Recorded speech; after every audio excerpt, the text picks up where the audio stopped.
Hello everyone. বিভিন্ন competitive এক্সামে internal structure of the earth এই চ্যাপ্টারটা থেকে, জিওগ্রাফির এই চ্যাপ্টারটা থেকে বহু কোশ্চেন আসে। তো এই চ্যাপ্টারটা খুবই সহজ, শুধু একটু বুঝলেই হবে এবং মনে রাখতে হবে। এখান থেকে বহু রকমের প্রশ্ন আসে, তো প্রশ্নগুলো সম্পর্কে কিছুটা আলোচনা করছি। ইন্টারনাল স্ট্রাকচার আর্থ এই কথাটার মানে হচ্ছে পৃথিবীর অভ্যন্তর সম্পর্কে আলোচনা করা বা অভ্যন্তরে কী আছে তা সম্পর্কে জানা। এটা জানার কারণ এটাই যে বিভিন্ন সময় অগ্ন্যুৎপাত বা ভূমিকম্প এই সমস্ত ঘটনাগুলি ঘটে। তাই জন্য মানুষের মধ্যে একটা কৌতূহল থাকে যে পৃথিবীর অন্তর্মহলে কী রয়েছে, বা কী ধরনের শিলা রয়েছে বা কী ধরনের স্ট্রাকচার রয়েছে, সেই সম্বন্ধে জানার জন্য আর কি। তো এটা জানতে গেলে তো আর খোদাই করে তো জানা যাবে না, বা বোরিং করে কোনোভাবে জানতে পারবে না, কারণ ভূপৃষ্ঠ থেকে কেন্দ্র পর্যন্ত ৬,৩৭১ কিলোমিটার মানে রেডিয়াস আর কি। এটাকে কার্টোগ্রাফির ক্ষেত্রে ধরা হয় 640 লাখ কিলোমিটার। তো এটা জানার জন্য সিসমিক ওয়েভ মানে ভূকম্পীয় তরঙ্গের সাহায্যে এই স্তরগুলো জানা যায়, ঠিক আছে? তো এই সিসমিক ওয়েভ হচ্ছে যে ভূমিকম্প বা আর্টিফিশিয়াল ভাবে কম্পনের মাধ্যমে যে তরঙ্গ সৃষ্টি করা হয়, সেই তরঙ্গের গতিগুলোকে রেকর্ড করে এই ধরনের লেয়ারগুলো পাওয়া যায়। মানে পৃথিবীর অভ্যন্তরে যে সমস্ত লেয়ারগুলো থাকে। তো সিসমিক ওয়েভ এর মধ্যে আছে যে পি তরঙ্গ, এস তরঙ্গ এবং এল তরঙ্গ। এইটা সম্পর্কে আমি অন্য কোনো একটা ভিডিওতে আলোচনা করে দেবো, ঠিক আছে? এদের গতি সম্পর্কে এবং কার গতি বেশি বা কম, কোনটি বিধ্বংসী। যেমন এল ওয়েভ ভূপৃষ্ঠের কাছে বিধ্বংসী, পি ওয়েভ মানে যেখানে উপকেন্দ্র, ভূমিকম্পের উপকেন্দ্র, সেখানে ক্রিয়া করে, ঠিক আছে? এরকম অনেক ক্যারেক্টারিস্টিক্স আছে সিসমিক ওয়েভের। তো এর মধ্যে যে ভাগগুলো রয়েছে, লেয়ারগুলো, মূলত সেই সম্পর্কেই আজকে আলোচনা করছি। তো ভূপৃষ্ঠ থেকে কেন্দ্র পর্যন্ত মূলত ৩টি ভাগে, মানে ৩টি স্তরে ভাগ করা যায়। এই ৩টি হচ্ছে ক্রাস্ট, ম্যান্টেল আর কোর। তাহলে ক্রাস্ট, ম্যান্টেল আর কোর, এটাকে বলা হয়, ক্রাস্টকে বলা হয় শিলামণ্ডল, ম্যান্টেলকে বলা হয় গুরুমণ্ডল, আর কোরকে বলা হচ্ছে কেন্দ্রমণ্ডল, ঠিক আছে? এই ৩টা ভাগে ভাগ করা হয়। এইবারে এদের আবার প্রত্যেকটি ২টি করে ভাগ রয়েছে, ঠিক আছে? ক্রাস্টেরও ২টি ভাগ রয়েছে, ম্যান্টেলেরও ২টি ভাগ রয়েছে, ম্যান্টেল, আর হচ্ছে কোরেরও ২টি ভাগ রয়েছে। আবার এই ক্রাস্টের আবার ২টো ভাগ, ইনার ক্রাস্ট, আউটার ক্রাস্ট, ঠিক আছে? আউটার ক্রাস্ট ভূপৃষ্ঠ সংলগ্ন যে ভূত্বক, তাকে বলা হয় আউটার ক্রাস্ট। আর ইনার ক্রাস্ট মানে ভূপৃষ্ঠ নিচের অংশটাকে বলা হয় ইনার ক্রাস্ট। আবার এইটাকে শিয়াল এবং সীমা নামেও পরিচিত, ঠিক আছে? শিয়াল বলা হয় উপরের পোর্শনটাকে এবং সীমা বলা হয় নিচের পোর্শনটাকে। এরপর আসে মেন্টেল। মেন্টেলকেও ২ ভাগে ভাগ করা যাচ্ছে, আপার মেন্টেল, লোয়ার মেন্টেল। আর কোরকে আউটার কোর, ইনার কোর, ঠিক আছে? তো এই যে ক্রাস্ট বা ক্রাস্ট, ঠিক আছে? তো কিছু মানে বিযুক্তি রয়েছে। এই বিযুক্তি সম্পর্কে একটু আলোচনা করে নিই। ক্রাস্ট এবং ম্যান্টেলের মধ্যে, ঠিক আছে? ভূত্বক এবং গুরুমণ্ডলের মধ্যে বিযুক্তি রয়েছে। মোহরাভিষিক ডিসকন্টিনিউটি, বিযুক্তি রয়েছে এই ক্রাস্ট আর ম্যান্টেলের মধ্যে, ঠিক আছে? মোহরাভিষিক বিযুক্তি ক্রাস্ট এবং ম্যান্টেলের মধ্যে। আমি আপার লোয়ার বলছি না, শুধুমাত্র ক্রাস্ট এবং ম্যান্টেলের মধ্যে বলছি, ঠিক আছে? তাহলে ক্রাস্ট এবং ম্যান্টেলের মধ্যে বিযুক্তি রয়েছে। এরপর ম্যান্টেল এবং কোরের মধ্যে মানে গুরুমণ্ডল এবং কেন্দ্রমণ্ডলের মধ্যে রয়েছে গুটেনবার্গ বিযুক্তি। এই দুটো মেন বিযুক্তি, ঠিক আছে? গুটেনবার্গ বিযুক্তি, মেন্টেল মানে গুরুমণ্ডল এবং কেন্দ্রমণ্ডলের মধ্যে গুটেনবার্গ বিযুক্তি, ক্রাস্ট এবং মেন্টেলের মধ্যে রয়েছে মোহ বিযুক্তি, ঠিক আছে। এরপর আসি শিয়াল এবং সীমার মধ্যে। না, ক্রাস্টের যে দুটি ভাগ, একটা হচ্ছে আউটার ক্রাস্ট আর একটা ইনার ক্রাস্ট, এদের মধ্যে রয়েছে কনরাড বিযুক্তি। এই যে কনরাড, এই নামটা আমি লিখে রেখেছি, কনরাড বিযুক্তি, ঠিক আছে।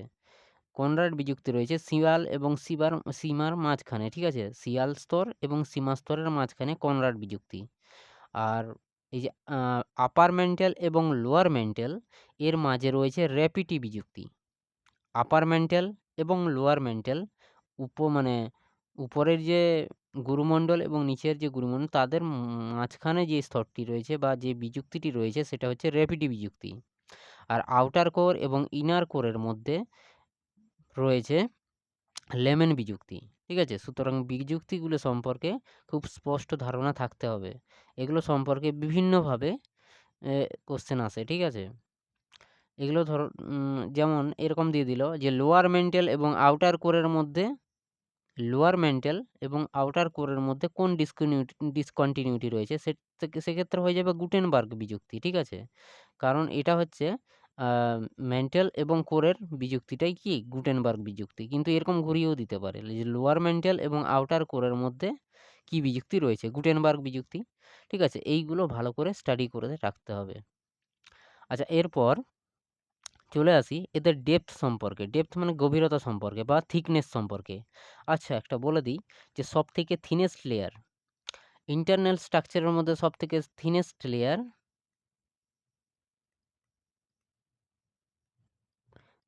লেয়ার হচ্ছে ক্রাস্ট।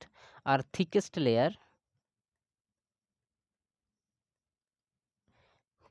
লেয়ারের মধ্যে হচ্ছে গুরুমণ্ডল বা ম্যান্টেল, ঠিক আছে।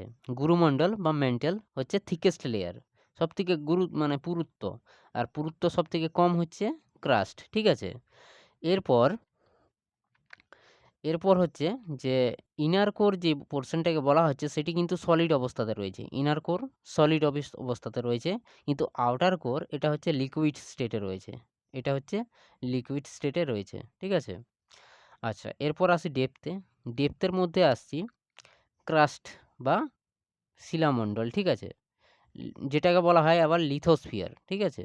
এটাকে আবার লিথোস্ফিয়ার বলা হয়, ক্রাস্টকে আবার কি লিথোস্ফিয়ার বলা হয়, ঠিক আছে। তো এখানে তো দুটো ভাগ, শিয়াল আর সীমা। শিয়াল যে স্তরটাকে বলা হচ্ছে, এটা হচ্ছে মহাদেশীয় অংশ, ঠিক আছে। আর সীমা যেটাকে বলা হচ্ছে, এটা হচ্ছে নিচের অংশ, মানে মহাসাগরীয় অংশ। বা এই যে বলি না মহাদেশীয় পাত আর মহাসাগরীয় পাত, মহাদেশীয় পাতের নিচে মহাসাগরীয় পাত অবস্থিত। এটা যদি আমি মহাসাগর উপরটা ধরি, এই পাতটা হচ্ছে সীমা, বা এটাকে বলা হয় মহাসাগরীয় পাত, এটাকে বলা হয় সীমা। আর এখান থেকে যদি ধরি এর উপরের পোর্শনটা, ঠিক আছে, সেক্ষেত্রে কি হবে, মহাদেশীয় পাত বা মহাদেশের অংশ সেটা, ঠিক আছে, তাকে বলা হবে শিয়াল। এটা তাহলে সীমা, এটা কি শিয়াল, উপরের পার্টটা কি সীমা, ঠিক আছে। এই শিয়াল কথাটার অর্থ হলো সিলিকা এবং অ্যালুমিনিয়াম, মানে হালকা মৌল দিয়ে গঠিত, সিলিকা এবং অ্যালুমিনিয়াম। আর নিচের পার্টটা হচ্ছে সিলিকা এবং ম্যাগনেসিয়াম, ভারী জিনিস, তাই নিচে ভারী অংশটা রয়েছে, ঠিক আছে। এবং এর ঘনত্বও বেশি, উপরের ঘনত্ব কম, নিচের ঘনত্ব বেশি। উপরের ঘনত্ব কত, 2.7 গ্রাম পার সিসি, 2.75 গ্রাম পার সিসি, মানে কিউবিক সেন্টিমিটার, ঠিক আছে। আর নিচের লেয়ার মানে সীমা লেয়ারটা 3.0 গ্রাম পার সিসি, ঠিক আছে। এর হচ্ছে ঘনত্ব বেশি, ডেনসিটি বেশি। ওকে, তাহলে ক্রাস্টের মধ্যে দুটো অংশ, শিয়াল এবং সীমা। শিয়ালের ঘনত্ব 2.75 আর সীমার ঘনত্ব 3.0, ঠিক আছে। শিয়াল হচ্ছে উপরের অংশ এবং সীমা হচ্ছে নিচের অংশ বা মহাসাগরীয় অংশ, ঠিক আছে। আর শিয়াল হচ্ছে মহাদেশীয় অংশ। এইবারে আসা যাক ক্রাস্টের যে এভারেজ থিকনেস, ঠিক আছে, ক্রাস্টের বা শিলামণ্ডলের যে এভারেজ থিকনেস, সেটা হচ্ছে কত, 30 থেকে 35 কিলোমিটার, 30 থেকে 35 কিলোমিটার, ঠিক আছে? এর যে এভারেজ 30 থেকে 35 কিলোমিটার। এবারে এর বিভিন্ন ভাগ রয়েছে। ভাগ কিভাবে রয়েছে? না, যে ক্রাস্টের যে ২ টা ভাগ, একটা শিয়াল এবং সীমা। যেমন মহাসাগরীয় মানে যে ভূত্বক, তার ডেপথ ৫ থেকে ১০ কিলোমিটার। মানে মহাসাগরের কাছে যে এই যে এইখানে যদি থিকনেস ধরি আমি, এখানে ৫ থেকে ১০ কিলোমিটার মানে হয়ে থাকে আরকি, ঠিক আছে? ৫ থেকে ১০ কিলোমিটার হবে। আর যদি আমি মহাদেশের কথা বলি, সেক্ষেত্রে এর থিকনেসটা অনেকটা বেশি। সেক্ষেত্রে যেমন এমনি প্লেন ল্যান্ডের যদি থিকনেস ধরি ৩০ থেকে ৩৫ হয়, কিন্তু মাউন্টেন এরিয়াতে মোটামুটি এর থিকনেস হয়ে যায় ৭০ থেকে ৮০ কিলোমিটার। ৭০ থেকে ৮০ কিলোমিটার। ৭০ থেকে ৮০ কিলোমিটারের থিকনেস হয়ে যায়, ঠিক আছে? তাহলে ক্রাস্টের থিকনেস কত? এভারেজ থিকনেস ৩০ থেকে ৩৫ কিলোমিটার। কিন্তু যদি মাউন্টেন এরিয়া হয় সেক্ষেত্রে ৭০ থেকে ৮০ কিলোমিটার। আর এমনি প্লেন ল্যান্ডে ৩০ থেকে ৩৫ কিলোমিটার। এবং যে সীমা বা সিলিকা এবং হচ্ছে মানে সীমা যে স্তরটা, তার হচ্ছে বা মহাসাগরীয় যে স্তরটা এবং যে মহাদেশীয় বা মহাসাগরীয় যে অংশটা ভূত্বক, তার গভীরতা ৫ থেকে ১০ কিলোমিটার। ওকে? তাহলে ডেপথ বোঝা গেল আ ক্রাস্টের, ঠিক আছে? আচ্ছা, এরপর চলে যাই ম্যান্টেলের ক্ষেত্রে। ম্যান্টেলের ক্ষেত্রে কি? আচ্ছা, এর ঘনত্বও বলে দিলাম ক্রাস্টের 2.75 আর 3.0। এরপর ম্যান্টেলের ক্ষেত্রে কি? এর গভীরতা হচ্ছে ৫০ থেকে ৬৫০ হচ্ছে আপার ম্যান্টেলের গভীরতা। ৫০ থেকে ৬৫০, ৬৫০ পর্যন্ত কিলোমিটার, ঠিক আছে? আপার ম্যান্টেল। আর ৬৫০ থেকে ২৯০০ কিলোমিটার এটা হচ্ছে লোয়ার ম্যান্টেল। আচ্ছা, এই যে শিয়াল এবং সীমার মাঝে বলেছিলাম কি বিযুক্তি? না কনরাড বিযুক্তি রয়েছে। আর এই আপার ম্যান্টেল এবং লোয়ার ম্যান্টেলের মাঝে র্যাপিটি বিযুক্তি রয়েছে। আপার ম্যান্টেল এবং লোয়ার ম্যান্টেলের মাঝে র্যাপিটি বিযুক্তি রয়েছে। আর এর পু থিকনেস হচ্ছে ৫০ থেকে ৬৫০ বা ৬৫০ কিলোমিটার। এইবারে এর থিকনেস এবারে এর হচ্ছে ঘনত্ব হচ্ছে ডেনসিটি 3.9 গ্রাম পার সিসি, কিউবিক সেন্টিমিটার। আর লোয়ার মেন্টালের ঘনত্ব হচ্ছে 5.0 গ্রাম পার সিসি। মানে ধীরে ধীরে ঘনত্বটা বাড়তিছে, মানে উপর থেকে নিচের দিকে ঘনত্ব বাড়বে, ঠিক আছে? 5.0 গ্রাম পার সিসি। এইবারে একটা স্তর আছে যেটাকে বলা হয় ভূপৃষ্ঠ থেকে ১০০ কিলোমিটার নিচে। ভূপৃষ্ঠ থেকে ১০০ কিলোমিটার নিচে, মানে ক্রাস্ট থেকে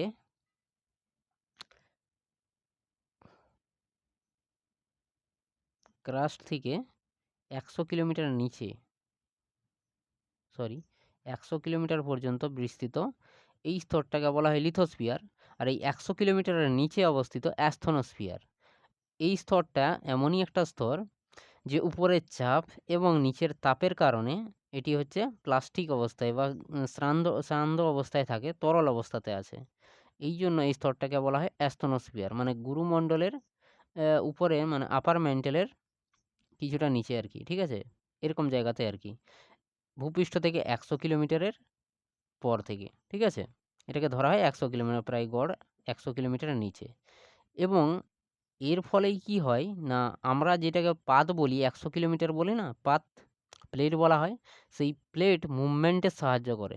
মানে এখানে গলিত অবস্থায় থাকে বলে পাতগুলো কিভাবে মুভমেন্ট করবে সেটা কি এই গলিত অবস্থার জন্যই কি মুভমেন্টটা করে। আর নিচে এ এক ধরনের কনভেকশনাল কারেন্ট থাকে, যার জন্য কি এই প্লেটগুলোকে মুভমেন্টে সাহায্য করে, ঠিক আছে? এখানে শ্রান্ত স্তনোস্ফিয়ার রয়েছে এবং এই স্তনোস্ফিয়ারকে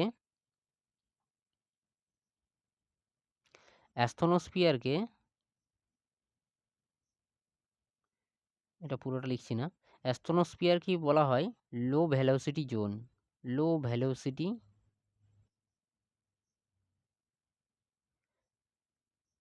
জোন। কারণ এখানে সমস্ত সিসমিক ওয়েভের গতিবেগ কমে যায়। কেন? কারণ তরল অবস্থায় চলে আসে না?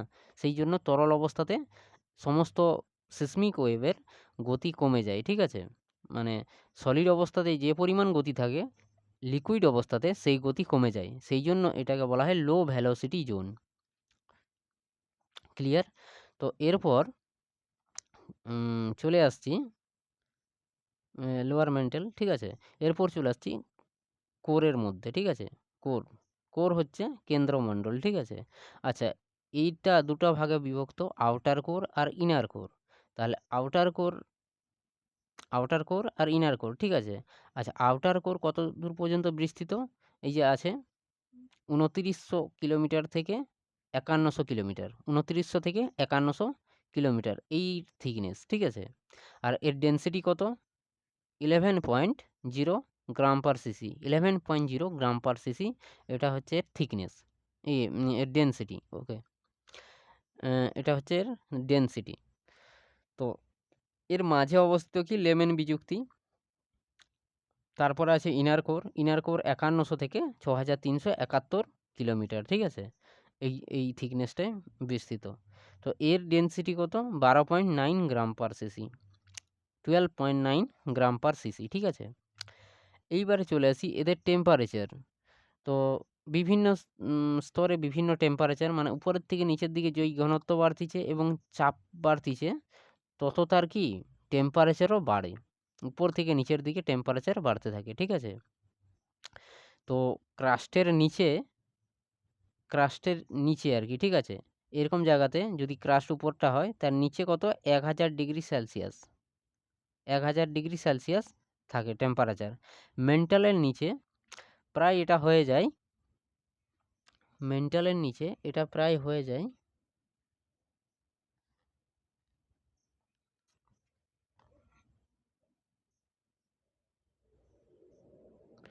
৩৫০০ ডিগ্রি সেলসিয়াস,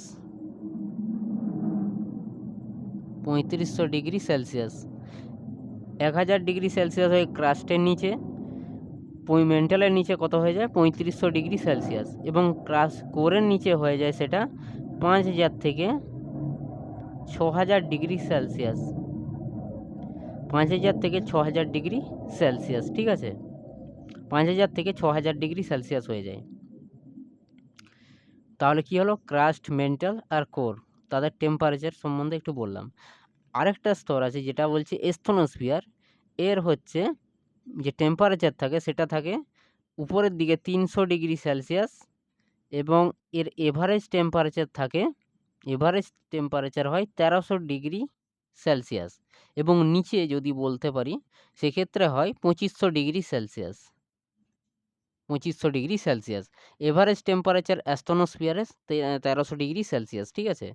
আর নিচের যে মানে লোয়ার পোর্শনে এটা ২৫০০ ডিগ্রি সেলসিয়াস। আমাদের যে সমস্ত পাতগুলো মুভমেন্ট করে, তো সেগুলো কলিশন হওয়ার পরে, সংঘর্ষ হওয়ার পরে পাতের যে অংশ নিচের দিকে সাবডাক্টেড হয়, সেটি অ্যাস্টনোস্ফিয়ারে যায়, এবং অ্যাস্টনোস্ফিয়ারে গিয়ে সেটা মোল্টেন হয়ে আবার উপরে আগ্নেয়গিরির সৃষ্টি করে, মানে অগ্নুদ্গম বা ভলক্যানোর আকারে উপরে নিক্ষিপ্ত হয়, ঠিক আছে? মানে পাতগুলো গিয়ে কোথায়? অ্যাস্টনোস্ফিয়ারে সাবডাক্টেড হয়, ঠিক আছে? অ্যাস্টনোস্ফিয়ার থেকে গলে আবার এটা উপরের দিকে আগ্নেয়গিরি রূপে উদগীরণ ঘটে আর কি, ঠিক আছে? তাহলে অ্যাস্টনোস্ফিয়ার প্লেটের ধ্বংস হিসেবে কাজ করে আর কি, প্লেটের ডিস্ট্রাকটিভ হিসেবে কাজ করে, ঠিক আছে? তো এই হলো ব্যাপার। তো এরপরে আরও কিছুগুলো স্তর আছে, সেই সম্পর্কে একটু জেনে নিই। যেমন কি একটা ক্রোফেসিমা আর একটা আছে নিফেসিমা। এগুলো থেকে কোশ্চেন দেয় যে ক্রোফেসিমা কোনটা আর নিফেসিমা কোনটা। ক্রোফেসিমা হচ্ছে আপার মেন্টাল, আপার মেন্টালটাই হচ্ছে ক্রোফেসিমা, আর লোয়ার মেন্টালটা হচ্ছে নিফেসিমা, ঠিক আছে? লোয়ার মেন্টাল, ঠিক আছে? নিফেসিমা। আর নিফে বলা হয় কোর, ইনার কোর পোর্শনটাকে নিফে বলা হয়, ইনার কোর বা কোর। কখনো কখনো অপশন দেয় কোরকেই বলা হয় নিফে, কারণ নিকেল এবং ফেরাস খুব ভারী ধাতু, সেই জন্য ভারী ধাতু হওয়ার জন্য এই কোর কোরে অবস্থিত রয়েছে, ঠিক আছে, নিকেল আর ফেরাস দিয়ে। আর এই ক্রফেসিমা আর নিফেসিমা এটা হচ্ছে আপার মেন্টাল আর এটা হচ্ছে লোয়ার মেন্টাল, ঠিক আছে।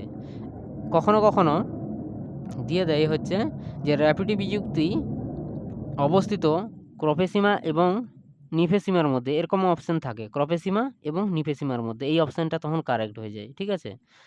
তো এই হলো আজকের ক্লাস। তো এরপর বাকি টপিকগুলো সম্পর্কে বিস্তারিত আলোচনা করব। তো এখানেই শেষ করছি।